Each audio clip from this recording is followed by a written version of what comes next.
Welcome to American Spoken English, English Conversation Channel. The Umbrella Man, a funny story by ROALD DAHL.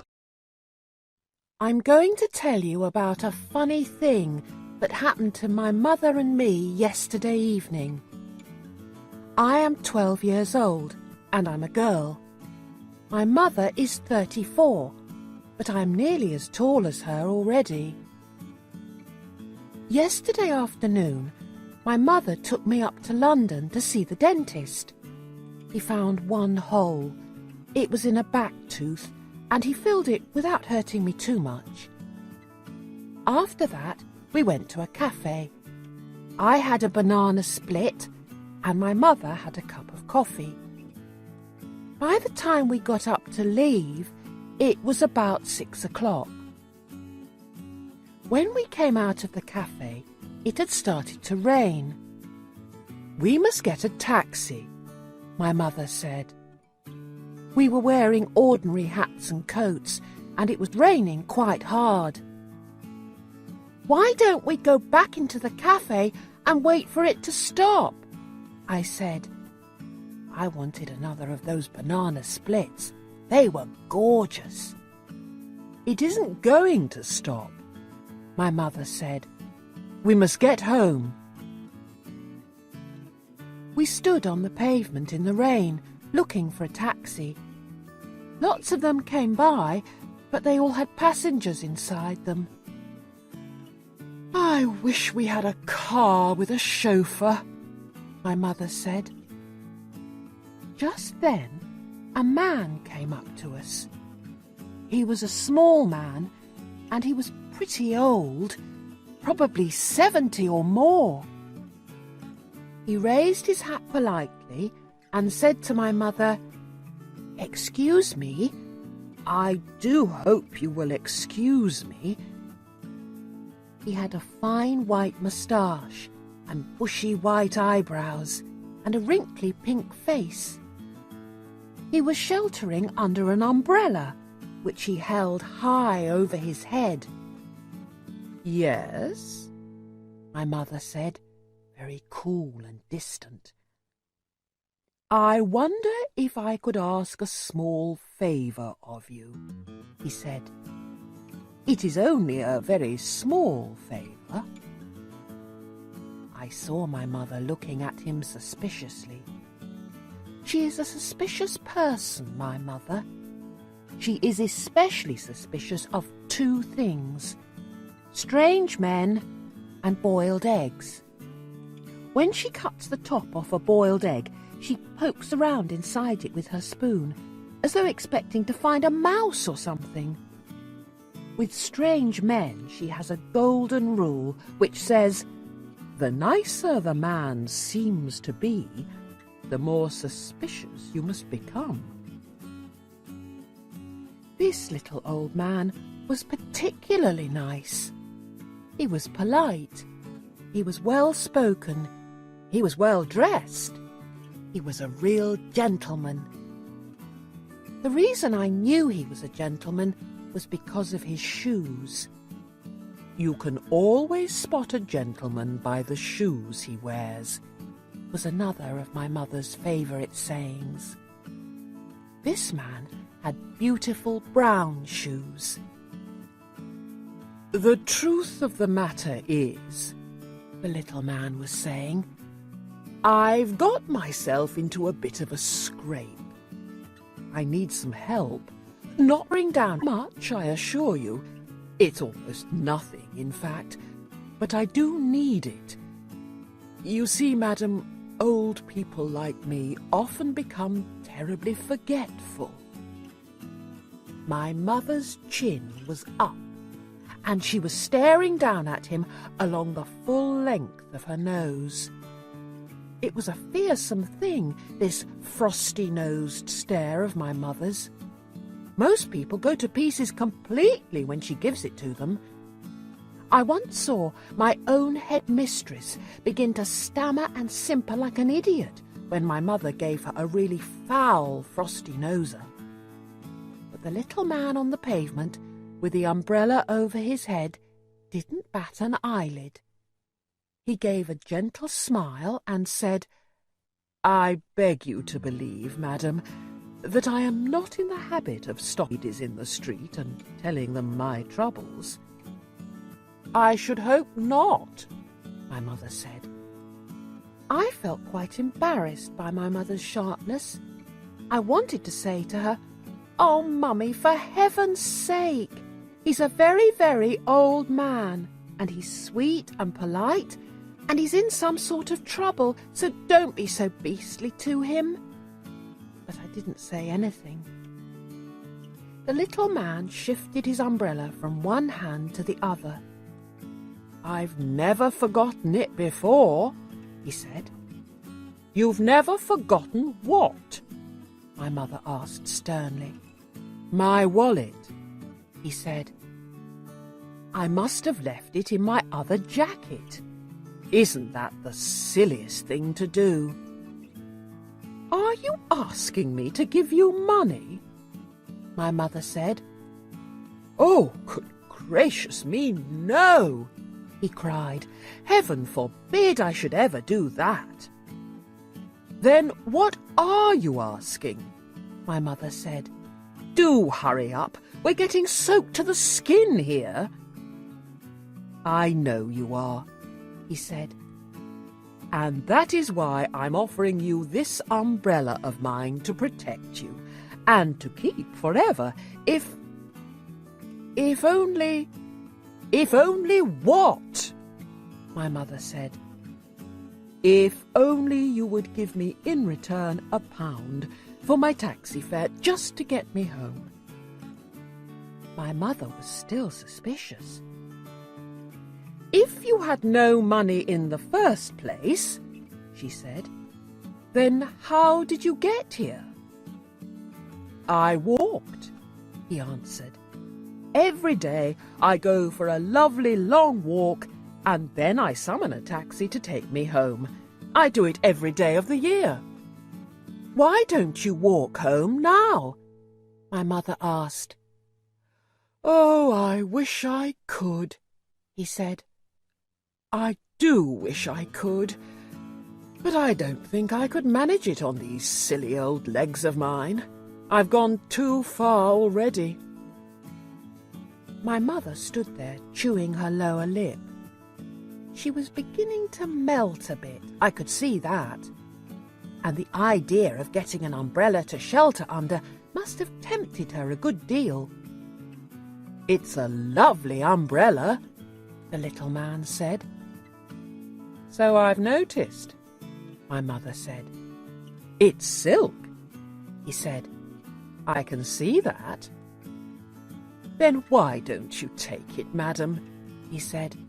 "It cost me over £20, I promise you, but that's of no importance so long as I can get home and rest these old legs of mine." I saw my mother's hand feeling for the clasp of her purse. She saw me watching her. I was giving her one of my own frosty-nosed looks this time, and she knew exactly what I was telling her. "Now listen, Mummy," I was telling her. "You simply mustn't take advantage of a tired old man in this way. It's a rotten thing to do." My mother paused and looked back at me. Then she said to the little man, "I don't think it's quite right that I should take an umbrella from you worth £20. I think I'd better just give you the taxi fare and be done with it." "No, no, no," he cried. "It's out of the question. I wouldn't dream of it, not in a million years. I would never accept money from you like that. Take the umbrella, dear lady, and keep the rain off your shoulders." My mother gave me a triumphant sideways look. "There you are," she was telling me. "You're wrong. He wants me to have it." She fished into her purse and took out a £1 note. She held it out to the little man. He took it and handed her the umbrella. He pocketed the £1, raised his hat, gave a quick bow from the waist and said, Thank you, madam, thank you. Then he was gone. Come under here and keep dry, my mother's darling. My mother said, aren't we lucky? I've never had a silk umbrella before. I couldn't afford it. Why were you so horrid to him in the beginning? I asked. I wanted to satisfy myself he wasn't a trickster, she said. And I did. He was a gentleman. I'm very pleased I was able to help him. Yes, Mummy, I said. A real gentleman, she went on. Wealthy, too. Otherwise he wouldn't have had a silk umbrella. I shouldn't be surprised if he isn't a titled person. Sir Harry Goldsworthy, or something like that. Yes, Mummy. This will be a good lesson to you, she went on. Never rush things. Always take your time when you're summing someone up. They never make mistakes. There he goes, I said. Look! Where? Over there. He's crossing the street. Goodness, Mummy, what a hurry he's in. We watched the little man as he dodged nimbly in and out of the traffic. When he reached the other side of the street, he turned left, walking very fast. He doesn't look very tired to me, does he to you, Mummy? My mother didn't answer. He doesn't look as though he's trying to get a taxi either, I said. My mother was standing very still and stiff, staring across the street at the little man. We could see him clearly. He was in a terrific hurry. He was bustling along the pavement, sidestepping the other pedestrians and swinging his arms like a soldier on the march. He's up to something, my mother said, stony-faced. But what? I don't know, my mother snapped, but I'm going to find out. Come with me. She took my arm and we crossed the street together. Then we turned left. Can you see him? My mother asked. Yes, there he is. He's turning right down the next street. We came to the corner and turned right. The little man was about 20 yards ahead of us. He was scuttling along like a rabbit, and we had to walk very fast to keep up with him. The rain was pelting down harder than ever now, and I could see it dripping from the brim of his hat onto his shoulders. But we were snug and dry under our lovely big silk umbrella. What is he up to? My mother said. What if he turns round and sees us? I asked. I don't care if he does, my mother said. He lied to us. He said he was too tired to walk any further, and he's practically running us off our feet. He's a barefaced liar. He's a crook. You mean he's not a titled gentleman? I asked. Be quiet, she said. At the next crossing, the little man turned right again. Then he turned left, then right. I'm not giving up now, my mother said. He's disappeared, I cried. Where's he gone? He went in that door, my mother said. I saw him into that house. Great heavens, it's a pub. It was a pub. In big letters, right across the front, it said, The Red Lion. You're not going in, are you, Mummy? No, she said. We'll watch from outside. There was a big plate glass window along the front of the pub, and although it was a bit steamy on the inside, we could see through it very well if we went close. We stood huddled together outside the pub window. I was clutching my mother's arm. The big raindrops were making a loud noise on our umbrella. There he is, I said. Over there. The room we were looking into was full of people and cigarette smoke, and our little man was in the middle of it all. He was now without his hat and coat, and he was edging his way through the crowd towards the bar. When he reached it, he placed both hands on the bar itself and spoke to the barman. I saw his lips moving as he gave his order. The barman turned away from him for a few seconds and came back with a smallish tumbler filled to the brim with light brown liquid. The little man placed a £1 note on the counter. "That's my £1!" my mother hissed. "By golly, he's got a nerve!" "What's in the glass?" I asked. "Whiskey," my mother said. "Neat whiskey." The barman didn't give him any change from the £1. "That must be a treble whiskey," my mummy said. "What's a treble?" I asked. "3 times the normal measure," she answered. The little man picked up the glass and put it to his lips.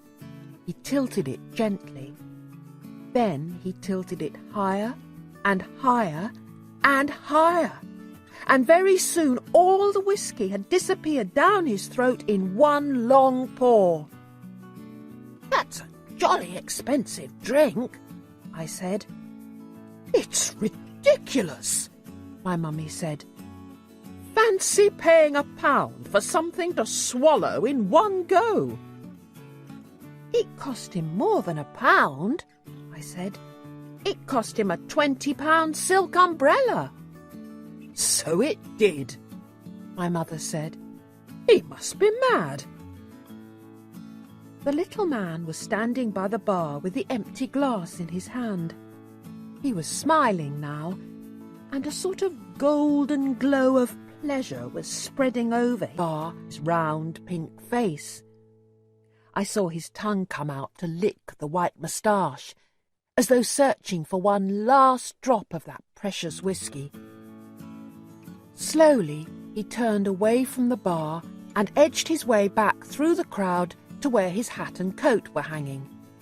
He put on his hat, he put on his coat.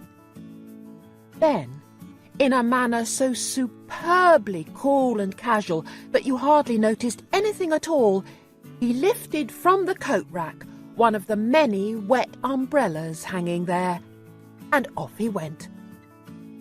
"Did you see that?" my mother shrieked. "Did you see?" "He did." "Shh," I whispered. "He's coming out." We lowered our umbrella to hide our faces and peered out from under it. Out he came, but he never looked in our direction. He opened his new umbrella over his head and scurried off down the road the way he had come. "So that's his little game," my mother said. "Neat," I said. "Super." We followed him back to the main street where we had first met him, and we watched him as he proceeded with no trouble at all to exchange his new umbrella for another £1 note. This time it was with a tall, thin fellow who didn't even have a coat or hat. And as soon as the transaction was completed, our little man trotted off down the street and was lost in the crowd. But this time he went in the opposite direction. "You see how clever he is," my mother said. "He never goes to the same pub twice." "He could go on doing this all night," I said. "Yes," my mother said, "of course. But I'll bet he prays like mad for rainy days."